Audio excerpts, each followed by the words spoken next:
welcome back to Unboxing the Last Mile. My name is Mackenna Moralez, and I am the assistant editor for both Supply and Demand Chain Executive and Food Logistics magazines, and today is November 12th. And I have the holiday spirit, and I want to do some Christmas shopping, and I know what you're thinking. Mackenna, it is November 12th. It is way too early to do some Christmas shopping.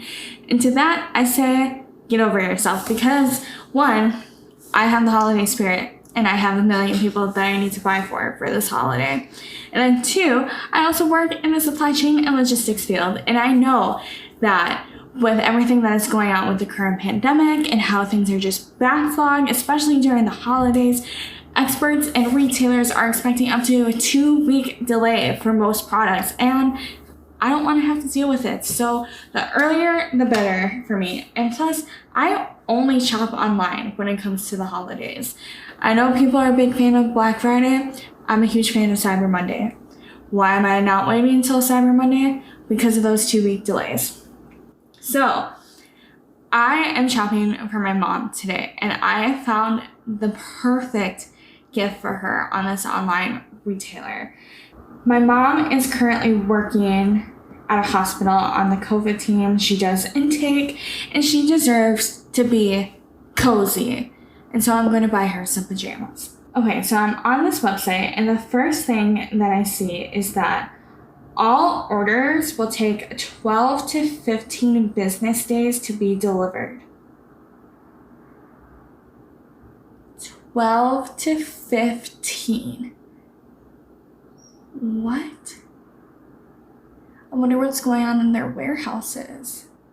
12 to 15 business days? That's not even days. That's just business days. So Monday through Friday. It doesn't even count the weekends. But it's November 12th. I was prepared for this, so I have time.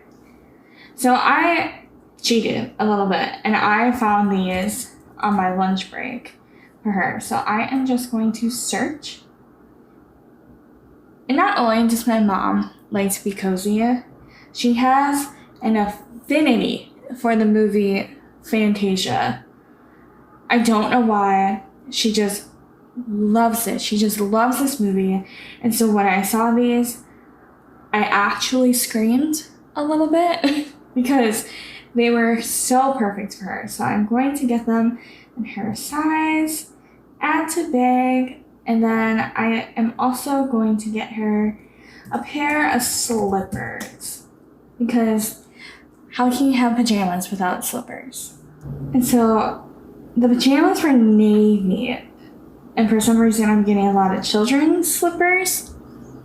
Sure, I am adding these to my cart, and I will check out in just a moment, but then I also want to get her something else, because she has worked so hard this year. She's been on top of COVID the entire time. I want to get her some more like relaxing things.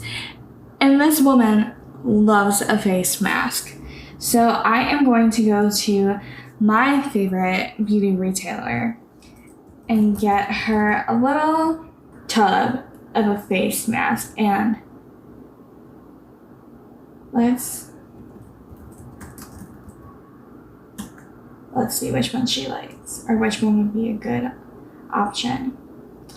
And so with this website, you are able to sort by certain things. So I'm going to do my bestseller. Oh, and I just noticed that there is free shipping on this. Oh, that's good. That is very good. I know that she has always been wanting to try this brand. So I think I am going to get that for her, but I'm going to get the mini size because $60 is too much. But then I am adding that to my basket, and I am going to check out, and then I will tell you how everything is going in the next clip. Hi everyone. everyone, I'm Brielle Jaekel. I'm the Associate Editor of SDCE and Food Logistics, and today I have a festive eggnog holiday drink because I'm ready to get my holiday shopping on.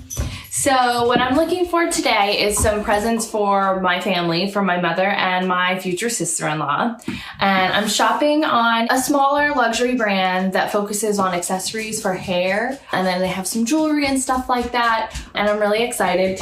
My dogs Tanner and Harvey are always along for the ride. But I'm super excited to get into this and find some stuff to shop for.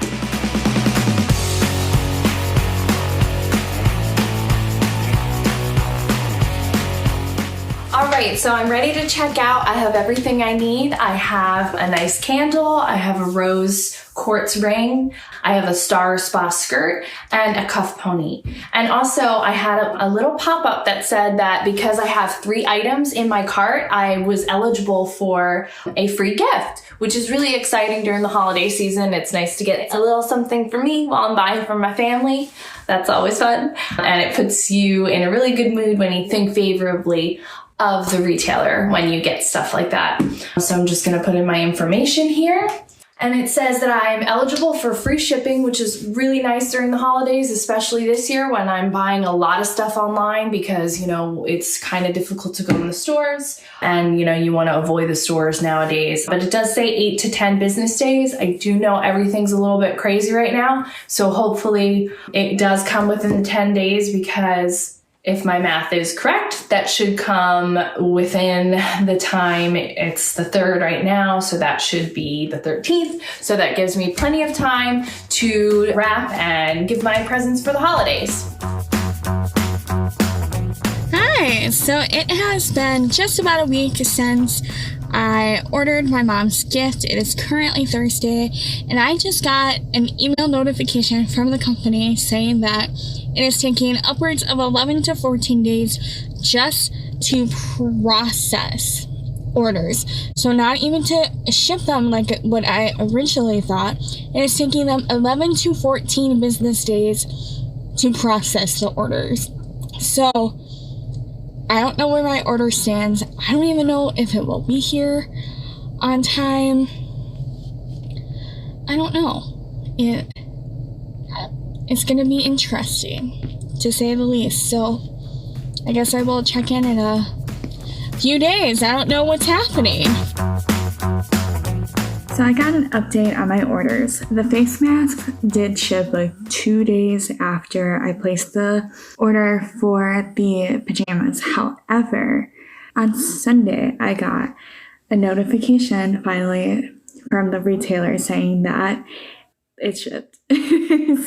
It is finally on its way. So today is the 24th, and so it took like 10 full days to finally process the order and ship, and now we wait. And I buy from this retailer all the time, so I know that they're notoriously slow on shipping.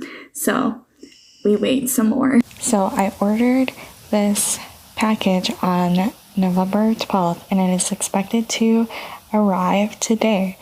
But when I check the tracking, everything is in 2021. I wonder if that is just like a weird glitch with their website, or if this isn't expected to arrive until the new year. We will find out later. After 19 very long days, my package has arrived. But also, my other package that included the face mask has also arrived. It was 2 days late. It was supposed to arrive on a Saturday, but then I don't know what held it up. It was just delayed, and I think because the next day was Sunday, that is why it was delivered so late. I don't know if you can tell, but whoever delivered this also stepped on it. Let's just open this up really fast.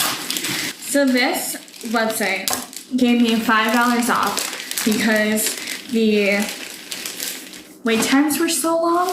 The slippers that I bought my mom came in this other bag, so I'll just open that. And like, they're fine. my dog is making an appearance. Hey, Tux. And then the pajamas are here. And so considering how long it took and how wonky the bag was, it stepped on both sides and it's just like very dirty. Considering that, the items that were inside are very clean and are very safe. So that is what matters to me. But I will check back in on you in a little bit. Hi everyone, it's the week of Christmas, so it's Monday, December 21st, and I really lucked out because my package finally came. 18 days to arrive here from the day I ordered it to when it actually arrived. I knew that this was going to take a little bit because it is such a crazy year and it is the holidays and this is a smaller brand. So let's dive right in. Also, this did come from a major carrier, but it did also come in a car that wasn't labeled as that major carrier. It was a personal SUV. So let's get into it.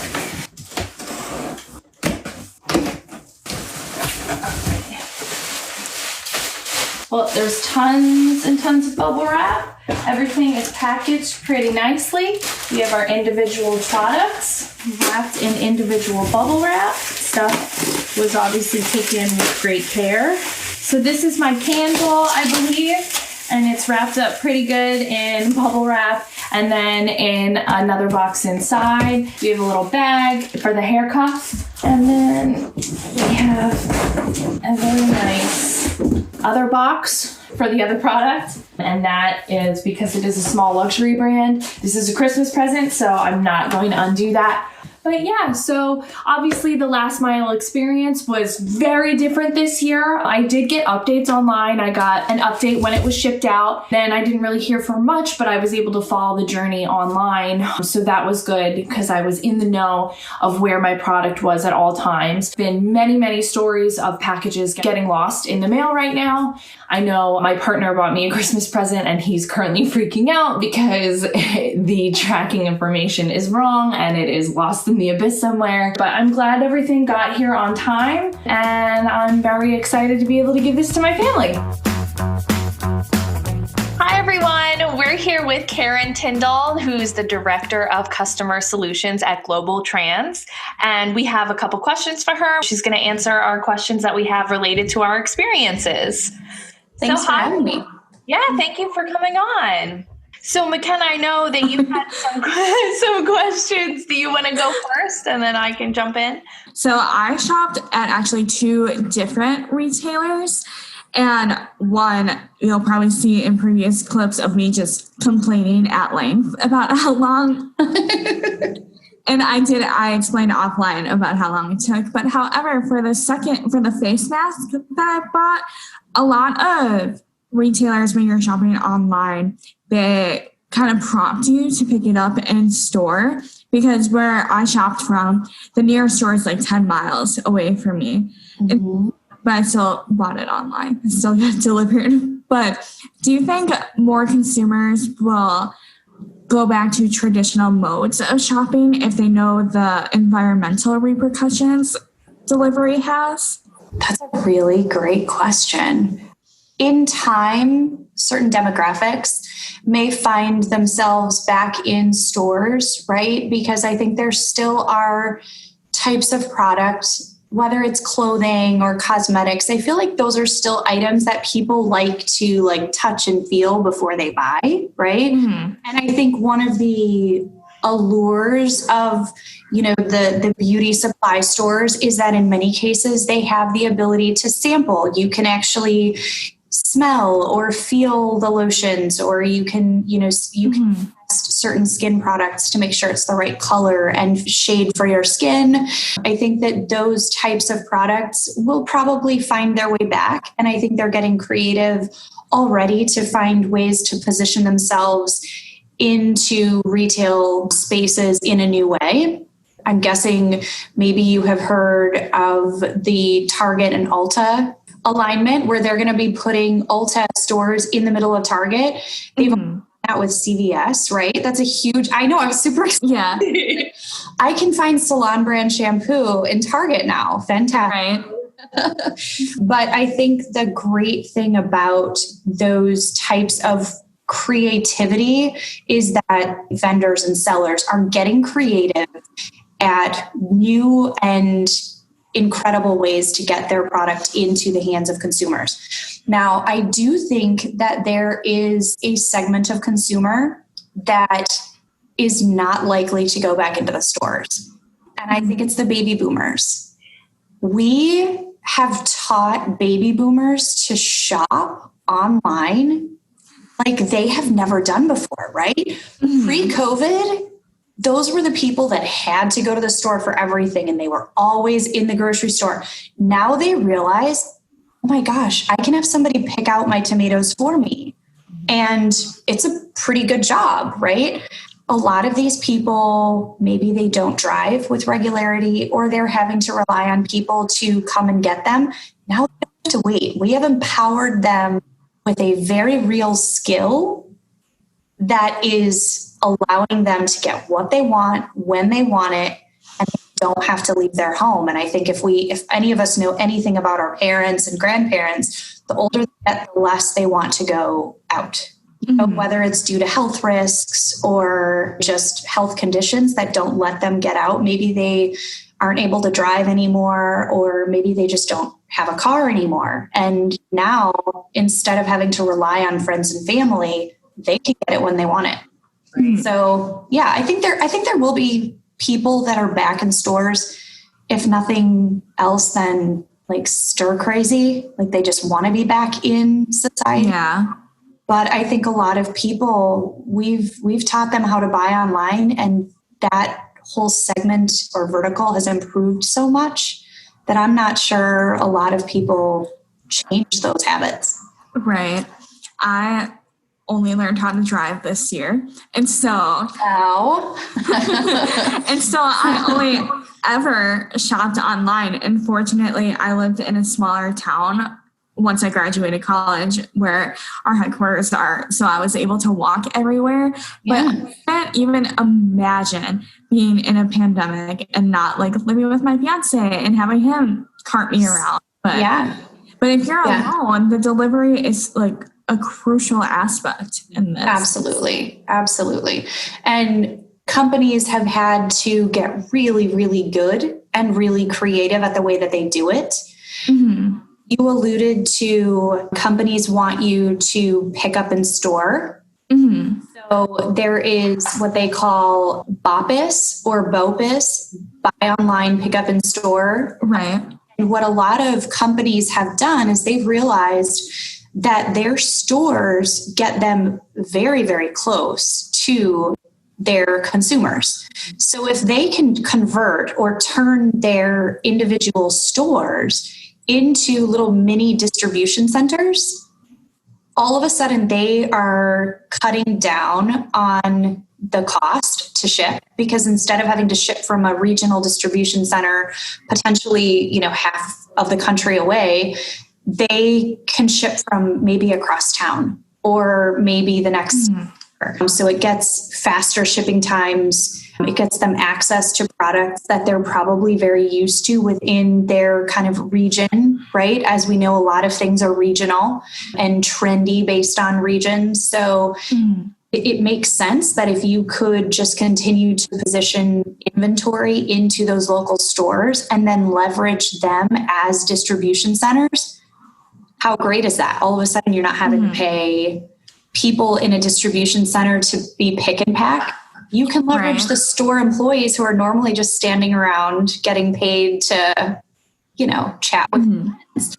Now, why not have them actually working? Right. So I don't know if you can answer this, but I'm curious in terms of sustainability, turning these stores, these smaller stores into distribution centers. Do you think that helps with sustainability? I would say yes and no. If you look at distribution centers, if you've ever noticed, and I'm sure you guys have noticed, if you get a package from a certain shall remain nameless distributor, there's a lot of air in those packages, right? Because they're not going to stock infinite sizes of containers within distribution centers to keep them efficient. They have to standardize and create uniformity across their packaging, because you've got to make sure that you have the right packaging to accommodate bulky or heavier items as well as some of the smaller. So if you're like me, you've probably ordered a tube of mascara and had it come in a box this big, and it's like, what just happened? When you do start to leverage those store level pick and pack operations, there's more of an ability to kind of pare down both the cost of operating, because now instead of paying store personnel and distribution center, they become one and the same, right? And then you have packaging is probably streamlined, because instead of having to worry about, or instead of using boxes, they might be able to use envelopes or smaller boxes, right? Because the scale with which they're going to be shipping isn't the large orders. It's going to be, kind of hand-picked orders that are coming into that distribution center or that store, either because of the proximity to the final destination or the fact that it's a small order that can easily be filled from a store like that. So I think from sustainability perspectives, I feel like it's minimal impact. I think the biggest impact that we have seen is that the parcel carriers are now inundated with pickups from a lot of these locations. So from that perspective, creating, you're kind of, I guess you're creating a little bit of a backlog or a bottleneck within those parcel environments that are normally trafficked by foot or car. Mm-hmm. Brielle, that kind of relates to your next question, right? Yes, that's perfect segue. So, so I have something kind of strange happen. When I ordered my products, they came from a main parcel carrier, but it was a personal SUV. So it looked like a personal car. So I'm assuming, because I was telling everyone, I was like, oh my God, a car pulled up to my house and it was a parcel carrier. Like, it was crazy. Yeah. And other people were like, I had the same thing happen to me. So it's becoming, I guess, more common. And I would have to assume that it's because of COVID. Is that true? Is it because everything's getting so crazy? I'm forgetting the actual term, but it's like private vehicle drivers. So similar to Uber for, driving people around, and Uber Eats, right? Now parcel carriers are figuring out that you can do that, right? You can leverage private citizen vehicles to do courier deliveries. What a lot of people don't know is that if you ever see like the little, like I call them like cracker vans, if you ever think back to like the Lance cracker vans, where there were like, they're just like box trucks, or a conversion van, I guess, is probably a cargo van or whatever. Those smaller vehicles, so basically anything I think smaller than 16 feet, isn't regulated by the DOT. So you are an organization that is looking to contract delivery drivers to like homes and all of that. None of that is regulated. So those drivers aren't bound by hours of service. They don't have to be certified in any way. They can just be private citizens that are contracted at a per hour rate or a per mile rate, whatever the compensation factor is. And many of them are just 1099 employees, just contract. That's so interesting. And he was wearing a uniform. So a lot of times what they'll do is they will do contracts or private contracts with individuals. So they screen them much like an employee. And when they're essentially on the clock for that organization, they are contracted and entrusted with that. And a lot of them will have either like a placard that they'll put on the side of their car to identify themselves, or they'll give them a uniform, things like that. So it really can kind of depend on the size and scope of the company that's doing it, how, I guess, sophisticated it is. But for some of the bigger parcel providers, they could definitely provide a uniform so that consumers are not alarmed by the fact that they're not in a delivery vehicle. Right. I was just going to ask, like, what kind of education can we put out for the consumers? Because when that happened to Brielle, she messaged us and she's like, is this a scam? But I mean, I think that really kind of comes or falls to the companies that are leveraging that. mm-hmm. You know, maybe to provide some sort of communication around, you know, we're using a private citizen vehicle or a private car essentially to have your product delivered.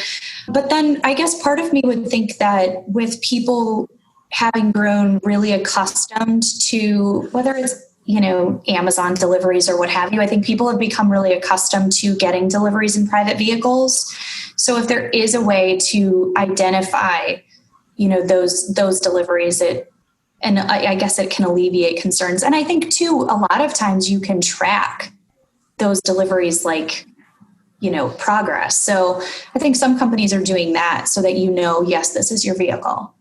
I think that's what confused me the most, is that I knew I had an order coming, and then my dog started barking and I looked out the window and it was a car, and I was like, yeah, what's going on? What just happened? Exactly. Yeah. I feel like it's just all sort of evolving, and companies that are having a lot of difficulty sourcing enough drivers are getting creative for getting their deliveries out there. So this is kind of like a off topic, but what you were saying about contracting kind of reminded me of this. So I know two individuals that they're completely unrelated, but they both happen to be last mile drivers for a major parcel carrier. But one of them is technically not employed by the parcel carrier and is contracted out, but I think works for a company, but not himself. Yeah. So it's like all other companies will then be contracted out by them too? So if you look at any parcel carrier or LTL carrier around the country, what you're going to find is that most of them are comprised of a mix of company owned and operated vehicles or W-2 level employees. And then in many cases for certain areas, either where maybe there are kind of ebbs and flow in purchasing patterns that lead them to need kind of capacity at certain times of the year, or in maybe more remote areas that are kind of outside of the radius where they service regularly. So, I mean, think if you're in the Chicago area, you know, once you go outside of the city by 40 or 50 miles, it gets pretty rural, and there may not be a lot of demand for their drivers to run routes. So a lot of companies may, or several of the larger companies may choose to outsource those more rural deliveries rather than running them direct.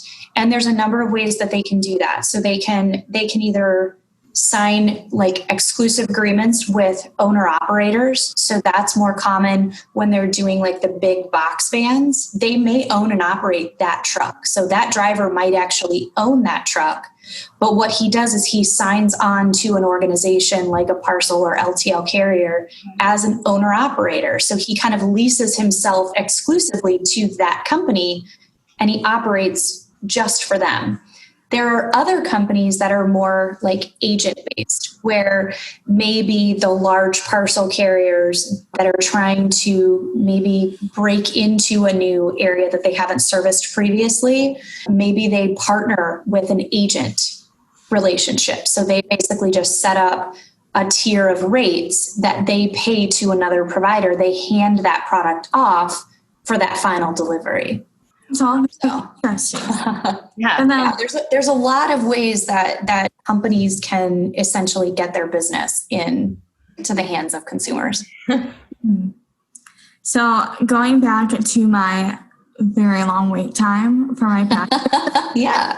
From, just want to say it again, November 12th until December 1st. Yeah. Insane. That's a lot. It was almost a month. Especially for beauty products. Right? It's when COVID first started, a lot of companies said it was more extreme version of Black Friday. So now that we just had Black Friday happen, how can companies improve the delivery process to help prevent these long wait times? Because I was cranky. So I think there's a number of different dynamics at play. Mm-hmm. Companies in general are starting to realize that if they cannot get their product into consumers' hands, they either are going to be processing a lot of cancellations, or that customer's not coming back, right? They're going to find another place to buy from, because as we all know, for every great vendor there's another one up and coming, right? There's always somebody else out there that's going to stock that product, that's going to find a way to kind of hook you and figure out how to get your business. So companies are really tasked right now, I think, with a unique challenge of trying to balance a very uncertain economy, right? Right. How do you staff when you don't know what's next, right? If states continue to have to go on lockdowns and continue to have to shut, businesses down, that effect is going to be felt across the economy. There are going to be more rounds of layoffs and all of that. So as an organization, when you're looking at how do I balance my labor costs with the sales, and then something that I found interesting, I was talking to a friend of mine who is an executive at one of the large trucking companies, and he was saying that when March hit and everything went on lockdown because of COVID, their organization had to lay off or furlough 2,300 employees, right? It's very quick. I don't want to say easy. It's very quick to lay people off. But come July and August, when things really started to ramp back up and the consumer buying patterns were off the charts, right? Mm-hmm. What they were finding is that all of the companies that used to process things like drug tests for employees, right? A lot of companies do drug screening. Drivers that have to pass new CDL tests or maybe recertification or hazmat certification. Those companies had tamped so far down because of COVID that the trucking companies were ready to go and rehire before those companies could ramp back up. Mm-hmm. So trucking companies were trying to get drivers back, but a process that used to take them about 4 to 5 days, drug screening, background check, maybe CDL certification, et cetera, recertification, I should say, now is taking 15 plus days to get them back in the door because all of the companies that they rely on to help that process flow had tamped down so far. So there's so much companies across the country are having to really balance, risk versus reward. How much do you ramp up, understanding that you might have to tamp back down again? Right. And I think that was a difficult balance. I think that was part of the problem with this retailer, because obviously it's a major fashion company, right, and they have this huge central distribution center. And I think every single order ships out of Indiana for them. But how can they have all their staff when we have to social distance? We have to have a certain limit in occupancy. Well, and you never know when an employee that is scheduled to work a shift tomorrow finds out that they were exposed to COVID and have to quarantine for 2 weeks, right? So companies are really struggling to keep people employed, right? To keep people healthy. And, that task can be really difficult. I mean, think about, mothers and fathers who, if they are exposed and their children can't go to school, well, what are they going to do, right? There's a lot of, or if their child gets exposed at school and they have to quarantine at home, there's not a lot of options, right? The parents have to quarantine as well. So I think the unique challenges of COVID are really creating difficulty because companies don't know, especially when you're in a warehouse environment where people, as much as you can try to social distance, you're going to be walking past each other in the aisles and there's a lot of interaction that just happens. It can be difficult to know what you're going to be dealing with from one day to the next and how long someone may be out. I completely agree. Well, we're running out of time, but I do have one more question. Absolutely. So for my order, I ordered from a small brand and my shipping was free, but it didn't tell me how long it would take. But, when I first placed the order, but when you order from big box retailers, it does usually tell you when it's likely going to come in. And obviously they have more resources to be able to tell that, but why exactly are they able to say that when the smaller brands can't? So if you kind of think of it as if I am buying granola bars and I only buy them, once or twice a month from the grocery store, I may not really be conscientious or very aware of what that pack of granola bars is going to cost. It might cost me $3.50. If I buy it at a high-end grocery store, it might cost me $4.95. But at the end of the day, I'll figure out where to get it when I need it. Versus if you're buying granola bars to feed a family of 4 and you buy them every month at, let's call it the wholesale clubs, right? You know exactly what kind of granola bars you're going in to buy. You know exactly how often you're buying them and you're budgeting for them and you're buying them in bulk, right? And by buying them in bulk and by buying them more often, you're buying them at a lower cost. That's the exact same thing that happens with companies that are shipping. So the more product they have to ship, the more regularity with which they are shipping, the better these shipping companies give them, the more aggressive pricing that the companies give them, and they start to buy down those rates. Also, because if you think about every pickup requires a driver to come in, pick up, and then leave, right? So that pickup cost is the same whether he picks up 1 package or 50. So companies that are maybe not shipping a lot of product yet, or maybe just don't have the regularity for them to know what they're shipping out on a given day, it probably leaves them maybe just picking from a number of different providers that they don't have special arrangements with or special contracts. But as organizations or as companies get bigger and they start to realize that the transportation has to be something that they solve for in a larger way, that's where a lot of companies will come to companies like GlobalTranz, where now they have to find a way to start to really rein that in and get that transportation spend down, because if you're giving customers free shipping, you've got to, over time, you've got to find a way to dial that cost in or it'll erode your profitability. Interesting. I always thought it was like a technology thing. Like maybe they didn't have enough technology or resources to figure out, do that math so fast. It probably is if they don't have specific rates negotiated. Or if they don't have the technology where they have the shipping rates linked to their e-commerce platform, if they're selling on like Shopify or WooCommerce or what have you, if they haven't gotten that far where they have, connected their shipping rates to that, then that's another reason. So it absolutely could be technology and it could be pricing driven. It's usually a combination of both. Wow.